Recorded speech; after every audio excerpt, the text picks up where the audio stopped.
wasallam, bermula wudu daripada barang yang menyentuh oleh api, dan jikalau daripada potong-potong akid. Apa dia akid? Akid adalah susu yang dikeringkan. Akid adalah susu yang dikeringkan. Macam kita susu tepung lah. Susu tepung itu adalah akid. Pada zaman baginda Nabi dulu, mereka nak menjadikan susu itu boleh digunakan berterusan. Susu itu akan dimasak sehingga akhirnya kering. Tinggal seredak susu. Jadi seredak tu akan disimpan. Jadi bila dia orang nak minum susu, dia akan ambil seredak susu ini dinamakan sebagai akid itu, dan mereka akan bancuh dengan air. Sebiji macam susu tepung kita, tapi menggunakan kaedah tradisional lah. Itu namanya akid. Sekali lagi, hadis yang ke-66.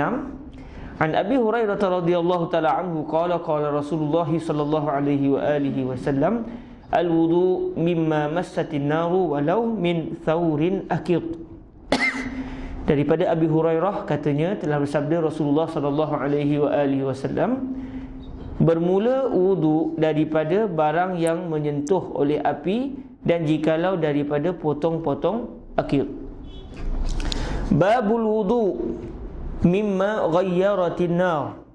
299 bab pada menyatakan air sembahyang daripada barang yang diubah oleh api. Ketahuilah kiranya ya saudaraku, adakah tinggal lagi mazhab yang beramal dengan batal wudu apabila makan apa-apa sesuatu yang disentuh oleh api, kemudian daripada wafat Nabi sallallahu alaihi wasallam? Ni soalan. Ada lagi ke mazhab yang masih berpegang bahawa wudu akan terbatal sekiranya seseorang itu makan makanan yang dimasak oleh api? Kalau buah tak batal lah. Tapi kalau daging masak dengan api, direbus, dipanggang. Jadi adakah makan sesuatu yang disentuh oleh api, yang dimasak menggunakan api itu, adakah membatalkan wudu? Maka didatangkan oleh Tirmizi akan hadis ini, akan ada sabda Nabi menyuruhkan demikian. Katanya, an Abi Hurairah radhiyallahu taala anhu qala Rasulullah sallallahu alaihi wa alihi wasallam, al-wudu mimma massatin naru walau min thawrin akid. Diriwayatkan daripada Abi Hurairah radhiyallahu taala anhu katanya telah bersabda Rasulullah sallallahu alaihi wa alihi wasallam, bermula wudu itu wajib dari sebab memakan barang yang menyentuh oleh api, dan jikalau daripada potong-potong akid, keju sekalipun. Kalau lebih tepatnya dia bukan keju, keju dah lain. Di akid ni adalah jadi sampai tinggal serbuk. Itu namanya akid. Okey, rupanya hadis ni ada sambungannya. Kita baca matan sekali lagi. An Abi Hurairah radhiyallahu taala anhu qala Rasulullah sallallahu alaihi wa alihi wasallam, al-wudu mimma massatin nar walau min thawrin akid. Faqala lahu Ibnu Abbas radhiyallahu anhuma, ya Aba Hurairah, atawadda min ad-duhni atawadda'u min al-hamim? Faqala Abu Hurairah, ya ibna akhi, idza sami'ta haditsan min Rasulillah sallallahu alaihi wa alihi wasallam fala tadrib lahu masala. Okay, maknanya daripada Abi Hurairah radhiyallahu taala anhu katanya telah bersabda Rasulullah sallallahu alaihi wasallam, bermula wudu daripada barang yang menyentuh oleh api, dan jikalau daripada potong-potong akid. Katanya, maka berkata baginya Ibnu Abbas radhiyallahu anhuma, ya Aba Hurairah, hai Aba Hurairah, adakah engkau berwudu dari sebab minyak? Adakah engkau berwudu dari sebab air panas? Sebab ini semua terhasil daripada bakaran api. Katanya, maka berkata Abu Hurairah, ya anak saudaraku, ya ibna akhi. Ini adalah panggilan untuk orang Arab, panggilan mesra. Sebab hakikatnya Sayyidina Ibnu Abbas bukannya anak saudara Sayyidina Abu Hurairah. Jauh. Sayyidina Abu Hurairah daripada keturunan Yaman, yang mana keturunan mereka adalah daripada keturunan dia bersambung dengan keturunan Rasulullah ni pada atas daripada Nabi Allah Ismail lagi. Saya pernah buat kajian antara sahabat Nabi dengan sahabat Nabi ni mana pertemuan nasab mereka. Keturunan daripada Rasulullah melalui keturunan Quraisy, mereka akan bersambung dengan keturunan orang-orang Ansar. Sebab orang Ansar ni adalah orang yang asal keturunan mereka daripada Yaman, daripada Arab Qahtan. Sayyidina Abu Hurairah daripada Yaman terus. Daripada Yaman berhijrah ke Madinah. Orang Madinah, orang Ansar, tok nenek moyang mereka orang Yaman. Tapi mereka sini sudah lahir dan hidup membesar di Madinah. Jadi keturunan mereka jauh. Orang Yaman, keturunan Arab Qahtan dengan keturunan Nabi Muhammad SAW dari belah keturunan Quraisy, mereka akan bersambung atas daripada Nabi Ibrahim lagi. Dia bersambung lebih kurang dalam 3-4 generasi selepas Nabi Nuh AS. Jauh berbanding dengan antara Sayyidina Umar dengan Rasulullah. Memang sebelum Nabi Ismail lagi, mereka keturunan Quraisy.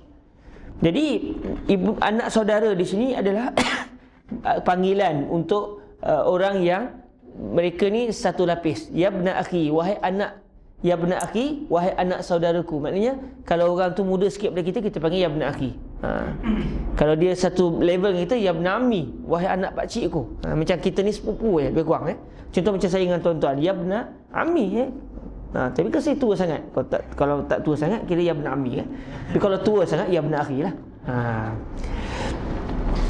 Janggut satu putih ni bukan dai, dia memang jadi sendiri, tak tahu sebab apa. Okey, kata Tirmizi, faqala lahu Ibnu Abbas, ya Aba Hurairah,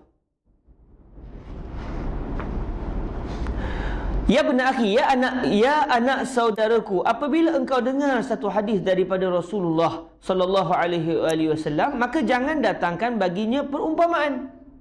Ini ucapan antara mujtahid dengan mujtahid.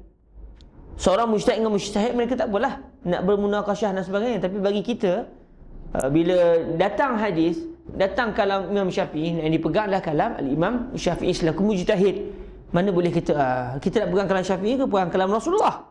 Sebab zahir hadis ni Sayyidina Abu Hurairah kata kena pegang kalam Nabi lah. Jadi sebenarnya ini adalah bandingan ucapan antara seorang mujtahid. Itu Sayyidina Abu Hurairah dianggap sebagai seorang mujtahid di kalangan sahabat. Begitu juga Sayyidina Abdullah bin Abbas yang merupakan di antara ulama di kalangan sahabat. Jadi berhaklah mereka untuk bermunakasyah dalam perbahasan hukum hakam fiqh. Kita tengok di bawah tu, kata Tirmizi, faqala lahu Ibnu Abbas, ya Abu Hurairah, atawadda'u minad duhni atawadda'u minal hamim. Maka kata Ibnu Abbas baginya, ya Abu Hurairah, adakah engkau mengambil air sembahyang dari sebab minyak? Sebab minyak diambil daripada apa namanya, binatang punya apa panggilnya? Aduh, cakap Arab apa dia? Aduh nu, cakap Melayu apa kita? Aduh nu, Allahumma salli ala Nabi. Lemak, Allah Ta'ala. Jadi lemak itu akan dipanaskan sehingga menghasilkan minyak. Itu minyak pada zaman baginda Nabi, selain daripada menggunakan minyak zaitun. Minyak zaitun tak apalah pegas saja, tak perlu kepada minyak. Melainkan kalau dimasak secara perahan panas, istilahnya begitu. Kalau perahan sejuk macam yang kami jual minyak zaitun tu, itu tak menggunakan api, hanya diperah semata-mata. Jadi aduh nu kalau diambil daripada lemak binatang, dia mesti diambil dengan cara dicairkan lemak tersebut, lalu terhasillah minyak. Dia menggunakan api. Ya Abu Hurairah, adakah engkau mengambil air sembahyang dari sebab minyak? Adakah engkau mengambil air sembahyang dari sebab minum air panas? Minum air suam, contoh buat air syai, betul ke? Jadi Sayyidina Abdullah bin Abbas nak i'tirad, nak menolak mazhab Sayyidina Abu Hurairah radhiyallahu taala anhu. Seolah-olah pertanyaan ini Ibnu Abbas itu sebagai pertanyaan ingkar, sebagai ada titik tertinggal tu, sebagai pertanyaan ingkar, yakni patutkah dan terakalkah hadis engkau yang demikian? Jadi i'tirad daripada Sayyidina Ibnu Abbas kepada Sayyidina Abu Hurairah. Kata Tirmizi, faqala Abu Hurairah, ya ibna akhi, idza sami'ta haditsan min Rasulillah sallallahu alaihi wa alihi wasallam fala tadrib lahu mathala. Maka kata Abu Hurairah, ya anak saudaraku, bagi mematahkan kata Ibnu Abbas dan mentakkidkan hadisnya daripada Rasulullah sallallahu alaihi wasallam, tak usahlah engkau berkata demikian. Apabila engkau dengar satu hadis daripada Rasulullah sallallahu alaihi wasallam, maka jangan engkau datangkan baginya perumpamaan dengan kata, adakah mengambil wuduk dengan sebab makan minyak? Adakah mengambil wuduk dengan sebab air panas? Maka yang demikian itu tak dapat tiada akhirnya jatuh di dalam dosa. Macam mengingkari hadis baginda Nabi SAW. Kata Abu Isa, dan pada bab ini daripada Ummu Habibah dan Ummu Salamah dan Zaid bin Thabit dan Abi Talhah dan Abi Ayyub dan Abi Musa radhiyallahu ta'ala anhum wa ardahum hadza wa sallallahu wasallam ala sayyidina wa maulana Muhammadin wa ala alihi wa sahbihi wa baraka wa sallam alhamdulillah alamin. Besok kita sambung balik macam pukul 8 suku je start tak? Tak apalah, kita start 8 suku 8.30, tapi bergantung kepada kelasnya Syekh Yusri Ibn Rushdi Al-Hasani. Itu pun kawan-kawan yang naik train pun akan jadi terlambat sikit. Tak apalah, kita target dalam 8 suku kita start insya-Allah. Bergantung kepada kelasnya Fadilatul Syekh Yusri bin Rushdi Al-Hasani. Allahumma salli afdala salatin ala as'adi makhluqatika sayyidina Muhammadin wa ala wa sahbihi wa sallim adada ma'lumatika wa midada kalimatika kullama karaka dzakiruna wa ghafala an zikrihil ghafilun. Allahumma salli afdala salatin ala makhluqatika sayyidina Muhammadin wa ala alihi wa sahbihi wa sallim adada ma'lumatika wa midada kalimatika kullama zakaraka dzakiruna wa ghafala an zikrihil ghafilun. Allahumma salli afdala salatin ala as'adi makhluqatika sayyidina Muhammadin wa ala alihi wa sahbihi wa sallim adada ma'lumatika wa midada kalimatika kullama